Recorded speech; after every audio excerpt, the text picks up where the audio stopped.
Carole Force, directrice de l'ASM Omnisport. Elle était hier parmi les 100 femmes invitées par le président de la République à l'Élysée à l'occasion de la journée des droits de la femme pour évoquer les inégalités ou les stéréotypes dont elles font l'objet. Bonsoir à tous, une centaine de femmes étaient donc reçues à l'Élysée hier, dont Carole Force, bonsoir. Vous étiez donc reçue par le chef de l'État pour cette journée pour le droit des femmes. Racontez-nous un petit peu comment ça s'est passé.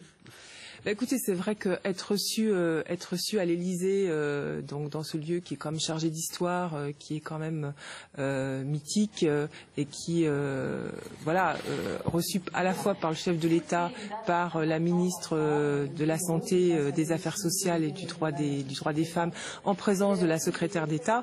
J'allais dire, c'est vrai que c'est un signe fort quand même qui est adressé à l'ensemble des femmes et aussi aux délégués régionales des différents territoires que composent en fait les régions en France. C'est le moment dans ce type de journée de réclamer des choses, de discuter avec le chef de l'État directement. Écoutez, je ne sais pas si c'est à ce moment-là que le travail en profondeur se réalise. Je pense qu'il est réalisé en amont. En tout cas, ce que je pense, c'est que cette journée des droits des femmes est importante parce qu'en fait, c'est le moment où on fait pause, on appuie sur le bouton pause et où on regarde un petit peu dans le rétroviseur finalement tout ce qui s'est passé, la situation actuelle et puis surtout tout ce qui va devoir être fait et les actions qui vont devoir être déployées. C'est pas un simple gadget, de l'affichage, de la communication. Non, je ne pense pas. Et je crois que justement le fait qu'on soit reçu au sein de l'Élysée et puis par la présence en fait du chef de l'État et puis de la ministre et de la secrétaire d'État, je pense que ça donne vraiment du poids à cette manifestation. Et je pense justement c'est vraiment c'est pas une manifestation gadget. J'ai envie de dire c'est avec des vrais sujets qui sont traités en profondeur. Alors vous êtes ancienne joueuse de basket et depuis quelque temps directrice de l'ASM Omnisport, la structure qui n'est pas professionnelle en dehors du rugby en fait, qui chapeaute tous les licenciés de l'ASM.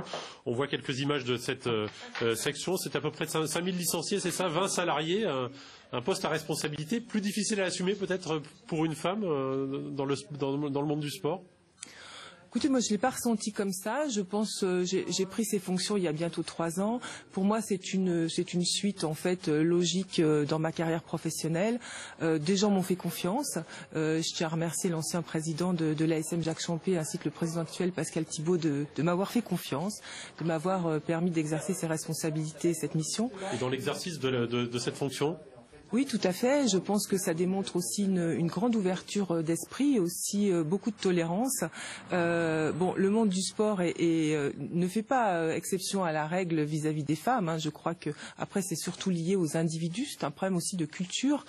Par contre, dans le sport, j'ai envie de dire, on a un peu un langage commun, c'est-à-dire que le sportif, il est vraiment respecté par rapport à ses compétences, par rapport à son palmarès. Et là, il n'y a pas d'homme, il n'y a pas de femme, il y a juste des résultats. Le sport féminin qui souffre un petit peu à l'image de votre ancienne discipline, le basket qui souffre en Auvergne, le basket féminin, on a connu des équipes et vous avez connu des équipes au plus haut niveau. On va revoir quelques images d'archives, regardez, d'un derby entre le Stade Clermontois et l'ASM. Évidemment, ça remonte à 1988, mais depuis, plus rien. Est-ce que le sport féminin n'a pas été un peu trop sacrifié finalement ? Écoutez, je ne sais pas si on peut parler de sacrifice. En tout cas, je pense qu'il y a des choix qui ont été faits.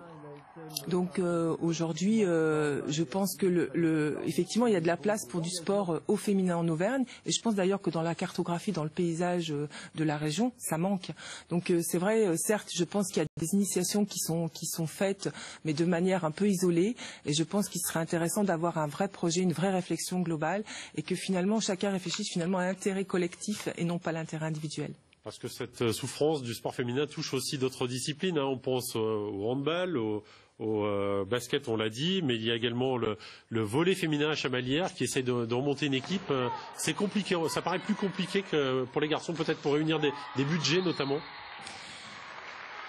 Tout projet, je pense qu'il faut déjà au départ avoir un vrai projet. Après, je pense que quand il y a une vraie détermination, une vraie ambition, on peut trouver les moyens. Par contre, voilà, le sport au féminin, c'est vrai que ça demande, j'allais dire, un peu de médiatisation, de la communication. Je pense que, il faut qu'il y ait aussi un modèle pour que les gens aient envie et une image. Il peut y avoir des projets dans les mois qui viennent sur le sport féminin. Vous vous attachez à ce développement vous aussi ? Écoutez, moi je serais ravie s'il y en avait un. J'entends parler d'un projet au niveau du hand au féminin, j'entends parler effectivement de différents projets, j'en entends parler au niveau du basket depuis des années. Bon, j'ai envie de dire, ça serait bien qu'il y en ait un qui se concrétise. Alors c'est vrai qu'historiquement, Clermont est une ville de basket et notamment de basket féminin. Maintenant, ceci dit, il y a effectivement aujourd'hui des résultats intéressants côté volley. Il n'y a pas si longtemps, on a vu une équipe à Rion qui jouait les finales de championnat de France contre Cannes et je me rappelle de ces moments-là qui étaient des moments assez fantastiques où la salle d'ailleurs de Rion était complètement remplie. Donc il n'y a pas de raison. Ce public-là existe aujourd'hui en tout cas. Pourquoi pas un retour du sport féminin de haut niveau dans l'agglomération et dans la région Auvergne. Eh bien, on suivra tout ça évidemment. Merci Carole Force. Merci à vous. Et on termine dans la neige avec les clubs alpins d'Auvergne qui